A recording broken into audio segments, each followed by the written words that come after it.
டெல்லியில் உடனே ஒரு அனௌன்ஸ்மெண்ட் வருது. அந்த அனௌன்ஸ்மெண்ட்ல என்ன சொல்றாங்கன்னா, இந்த ரெண்டு ட்ரெயினுமே பிளாட்ஃபார்ம் 1 and 2 பிளாட்ஃபார்ம்ல ட்ரெயின் வந்து நிக்காது. நீங்க 12, 14, 15, 16ல வந்து நில்லுங்க, அங்க இந்த ட்ரெயின் வரப்படும் அப்படின்னு ஒரு அனௌன்ஸ்மெண்ட் பண்றாங்க. இந்த அனௌன்ஸ்மெண்ட் பண்ண அடுத்த செகண்ட் என்ன ஆகுதுன்னா, இந்த மாதிரி கும்பமேளா போறதுக்கு, இல்ல கல்கத்தா போறதுக்கு, இல்ல நியூ டெல்லிக்கு போறதுக்கு, இல்ல அங்க இருந்து குர்காம் போறதுக்கு ட்ரெயின்ல டிராவல் பண்ணோம். ஸோ அந்த தருணத்துல அங்க இருக்கக்கூடிய அந்த அனௌன்ஸ்மெண்ட்ல இந்த ட்ரெயின் இந்த கம்பார்ட்மெண்ட்டுக்கு வருதுன்னு சொல்றாங்க.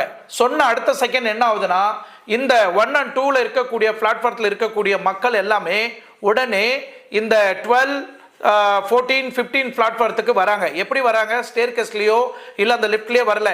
அவங்க அந்த ரயில்வே ட்ராக்கை தாண்டி வராங்க. அங்க இருக்கக்கூடிய எலிவேட்டர் மேல ஏறி அவங்க என்ன சொல்றது